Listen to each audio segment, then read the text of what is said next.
Hello dear, कैसे हैं आप सभी लोग। मुझे उम्मीद है कि आप लोग बहुत अच्छे से होंगे। तो चलिए देर न करते हुए वीडियो को शुरू करते हैं। वीडियो को शुरू करने से पहले अगर आप इस चैनल पर पहली बार आ रहे हैं तो चैनल को सब्सक्राइब करें और बेल आइकन को दबाना ना भूलें। तो चलिए वीडियो को शुरू करते हैं। यहाँ पर देखेंगे नवोदय प्रवेश परीक्षा जो कि क्लास 9th का जो होने जा रहा है, उसमें साधारण ब्याज से संबंधित कुछ प्रश्न पूछे जाते हैं। तो मुझे लगा कि साधारण ब्याज पर कुछ ऐसे प्रश्नों को लाना चाहिए जिससे कि आप उस तरह के सवाल को आप आसानी से लगा सकें। ठीक है ना? तो उसके लिए हम यहाँ पर कुछ आप लोगों के लिए सवाल लेकर आए हैं। जैसा कि आप यहाँ पर देखेंगे, क्वेश्चन नंबर 1 जो कि साधारण तरीके से एकदम लगाया गया है। कह रहा 4,000 रुपए पर 2 वर्ष में 20% वार्षिक ब्याज की दर से साधारण ब्याज क्या होगा? ठीक है ना?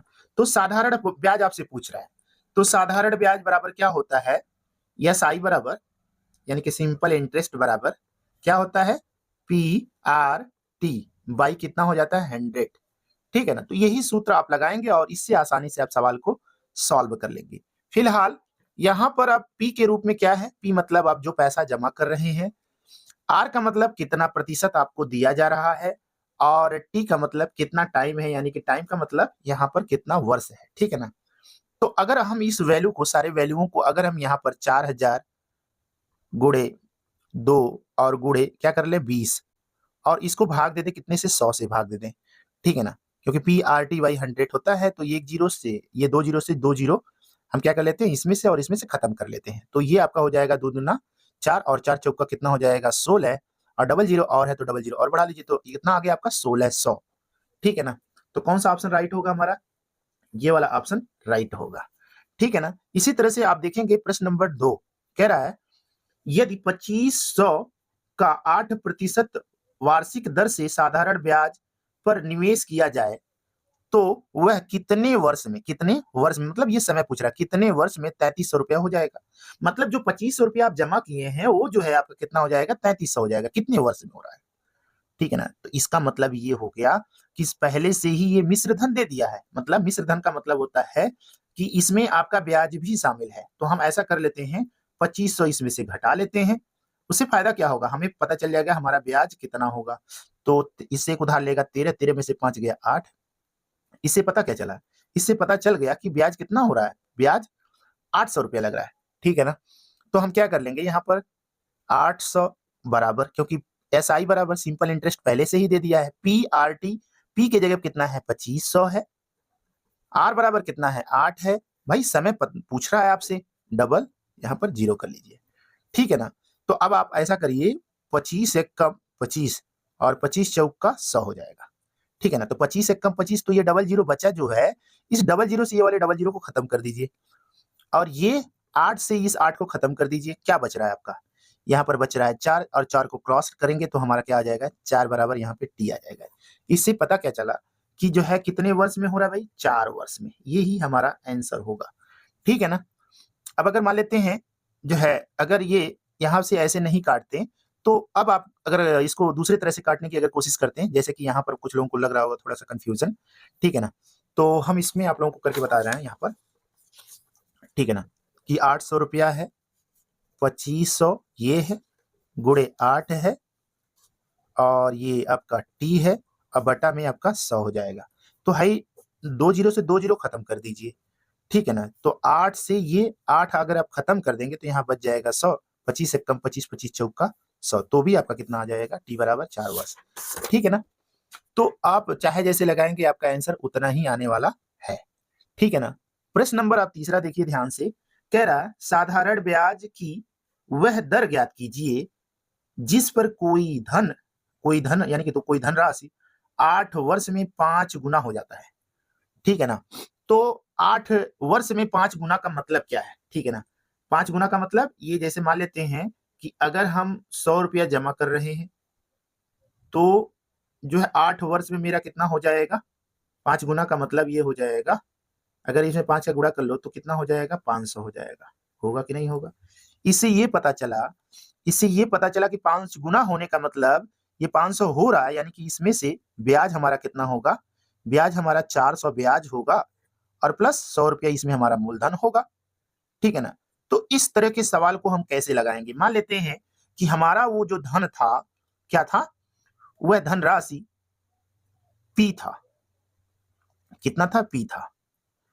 और ये P बराबर क्या हो जाता है, P बराबर PRT बाई कितना हो जाएगा, 100 हो जाएगा, ठीक है ना। लेकिन इसका ब्याज कितना हो रहा है भाई, ब्याज इसका 4 गुना हो रहा है कि नहीं हो रहा है, ठीक है ना। 100 रुपया था तो 400 हो गया, यानी कि ब्याज क्या हो जाएगा, 4 गुना होगा।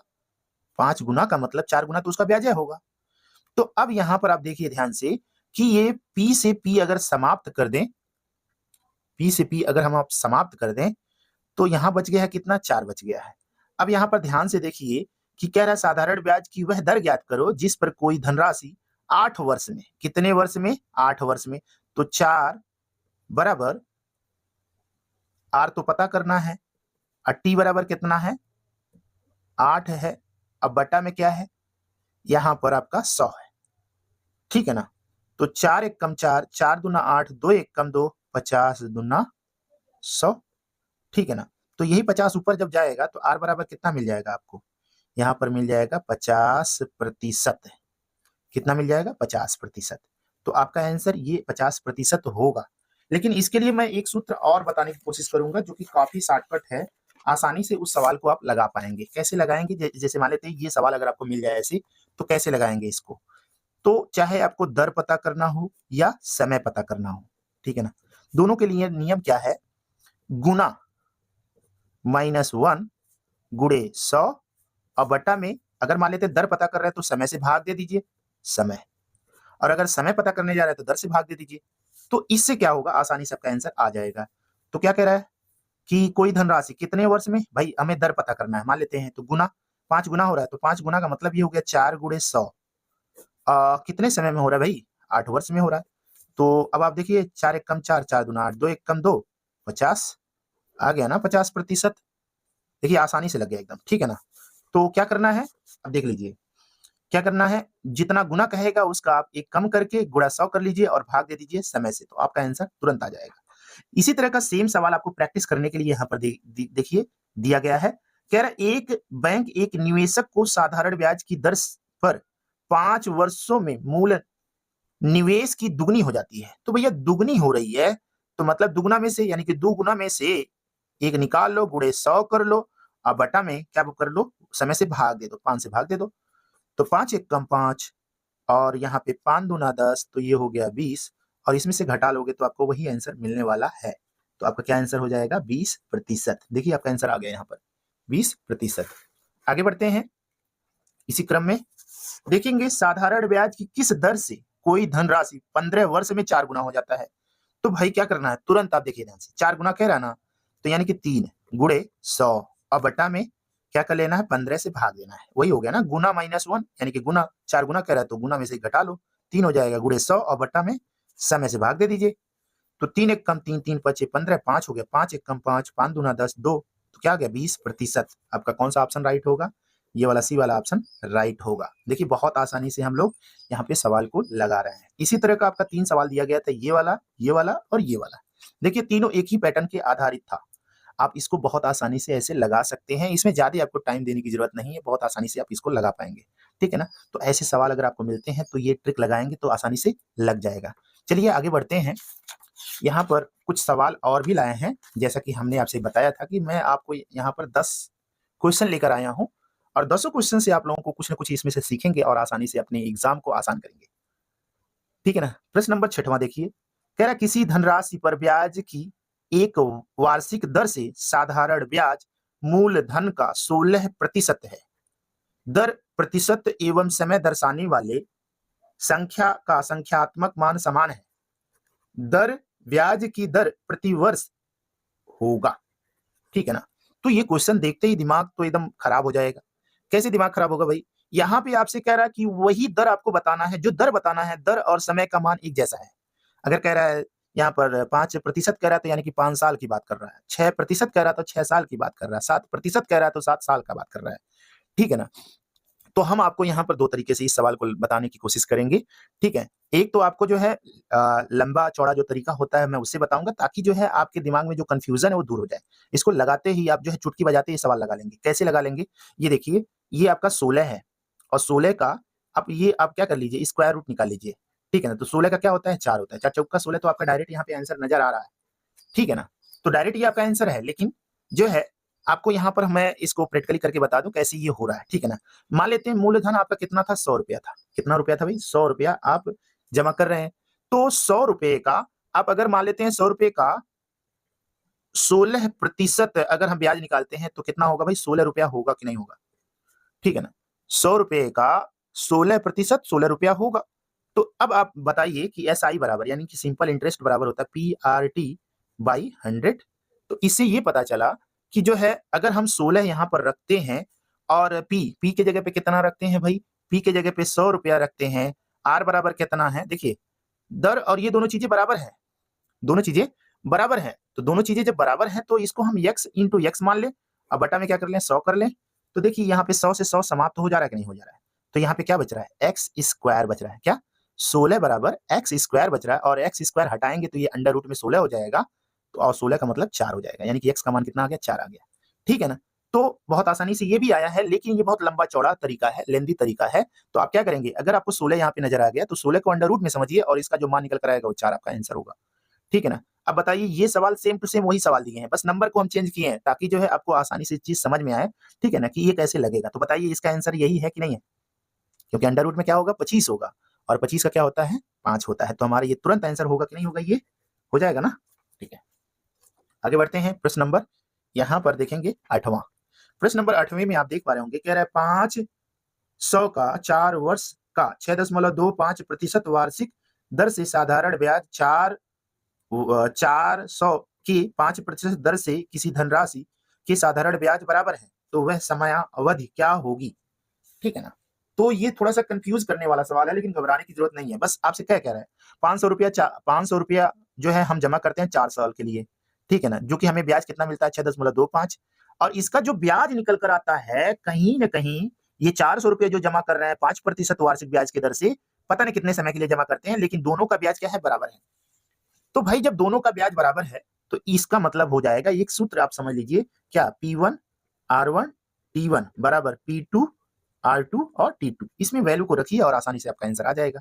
मतलब क्या कि 500 रुपया है और कितना, 4 गुणे 6.25 और बटा 100 करेंगे तो भाई दोनों तरफ 100 होगा ना, तो वो तो खत्म हो जाएगा, वैसे मत उस पे दिमाग लगाइए। ये देखिए 400 गुणे 5 गुणे कितने समय के लिए, टी के लिए। तो अब आप देखिए ध्यान से, यहाँ पर ये डबल जीरो से इस डबल जीरो को खत्म कर लीजिए, ये 4 से ये 4 को खत्म कर लीजिए, ये 5 से ये 5 खत्म कर लीजिए। तो बताइए आपका आंसर आ गया, टी बराबर 6.25। टी बराबर कितना साल, 6.25 वर्ष होगा। तो 25 वर्ष, ये वाला हमारा सी वाला ऑप्शन राइट है, ठीक है ना। चलिए आगे बढ़ते हैं, प्रश्न नंबर 9 देखिए आप ध्यान से, कह रहा है 5% के साधारण ब्याज पर 4 वर्ष के लिए कर्ज दी गई कितनी राशि 6% साधारण ब्याज पर 4 वर्षों के लिए दिए गए कि 500 कर्ज के बराबर देगा, ठीक है ना। तो यहां पर आपको धन पूछ रहा है, क्या पूछ रहा है, जैसे मान लेते P1 R1 T1, P1 R1 T1 बराबर P2 T2, P2 R2 T2, इसमें आपसे ये पूछ रहा है भाई, ठीक है ना। तो 5, अब क्या कर लीजिए, अब देखिए ध्यान से, यहाँ पे क्या करेंगे, 5 गुणे 4 गुणे और 5% ब्याज पर 4 वर्ष के लिए दी गई कितनी राशि को हम क्या मान लेते हैं, पी मान लेते हैं, बराबर 6 गुणे 4 गुणे कितना, 500, ठीक है ना। अब देखिए भाई 5 से ये 5 खत्म हो गया और ये 4 से ये 4 खत्म हो गया, तो बराबर पी बराबर कितना बचा है, 600 बचा कि नहीं बचा, क्योंकि यहाँ पे डबल जीरो है तो 6 का गुणा हो जाएगा तो 600 हो जाएगा। तो डायरेक्ट हमारा ये आंसर पहला वाला राइट होगा। अब यहाँ पर आप देखिए प्रश्न नंबर 10वां, जो कि आखिरी प्रश्न है, ठीक है ना। कह रहा है किसी राशि पर 5% वार्षिक दर से 3 वर्षों और 5 वर्षों में प्राप्त साधारण ब्याजों में 42 रुपए का अंतर है, वह राशि है, ठीक है ना। तो अब देखिए ये वाला जो सवाल क्या कह रहा है भाई, ये सवाल जो है थोड़ा सा फंसाऊ टाइप में लग रहा है, लेकिन ये फंसाऊ है नहीं, ठीक है ना। कैसे भाई, इस सवाल को हम अगर लगाते हैं, जैसे मान लेते हैं पहले सिचुएशन के हिसाब से लगाते हैं, तो P1 T1 R1 बाई 100, तो ये एक इक्वेशन बनेगा और फिर इसी तरह से P2 R2 और T2 बाई 100, ये दूसरा सिचुएशन बनेगा। तो दूसरे सिचुएशन में से पहले सिचुएशन को यहाँ पे घटा देते हैं, तो आपका आंसर कितना आता है, 42 आता है। तो भाई इसी को मान लो ना, दिमाग ज्यादा लगाने की जरूरत नहीं है। क्या हो जाएगा भाई, कह रहा है किसी राशि पर 5% वार्षिक ब्याज से 3 वर्षों और 5 वर्षों में प्राप्त साधारण ब्याज में 42 रुपए का अंतर है। तो मतलब सेम राशि है, वही सेम राशि है जो 4 साल के लिए भी जमा करता है, वही सेम राशि है 3 साल के लिए भी जमा करता है। तो 4 साल वाले में से 3 साल वाले को घटाते हैं तो 42 रुपए का ये ब्याज का अंतर आता है। तो भाई अब क्या करेंगे? हम कर लेंगे, देखिए धनराशि को हम मान लेते हैं P गुणे 4 गुणे 5 और बटा में क्या कर लेंगे 100। फिर दूसरे वाले के लिए भी लिख लेंगे, क्या P गुणे P गुणे 3 गुणे फिर 5 और बटा में क्या हो जाएगा 100 बराबर कितना हो गया? आपका हो जाएगा 42 रुपया। ठीक है ना? तो अब देखिए दोनों में से अगर हम P को बाहर निकाल लें तो 5 चौक को 20, 5 तिहाई 15, तो 20 में से 15 निकाल लेंगे तो 5 और बटा क्या हो जाएगा आपका नीचे 100 बराबर कितना हो जाएगा 42। तो अब आप देखिए 2 एक कम 5 एक कम 5, 5 दूना 10, 20 हो जाएगा और अगर 20 इसमें गुणा कर दिया जाए तो कितना हो जाएगा? 2 दूना 4, 2 चौको 8, तो कितना हो जाएगा 840। तो हमारा ये वाला आंसर हो जाएगा। ठीक है ना? तो ये देखेंगे सवाल बहुत आसानी से लगा लिया गया, लेकिन इस सवाल को मैं एक तरह के और बता रहा हूँ। ठीक है ना? तो इसमें करना क्या होता है ध्यान से देखिएगा। ये आप पहले आप क्या कर लीजिए 42 गुणे 100 कर लीजिए और बटा में इन दोनों का आपस में गुणा कर लीजिए। 5 चौको 20 और 5 तिहाई 15। ठीक है ना? अब क्या करेंगे? अब 42 गुणे 100 और बटा में क्या कर लेंगे 5, तो 5 एक कम 5, 5 दूना 10, तो फिर से आपका हो जाएगा 840, ये आंसर आ जाएगा। ये भी एक तरीका है, ये भी तरीका है, हालांकि जो है ये सूत्र के माध्यम से लगाया गया और ये डायरेक्ट लगाया जा रहा है। ठीक है ना? दोनों तरीके से आप लोगों को बता दिया गया। आप लोगों को वीडियो कैसा लगा? मुझे उम्मीद है कि आप लोगों को बहुत अच्छा लगा होगा। Thank you so much, bye bye.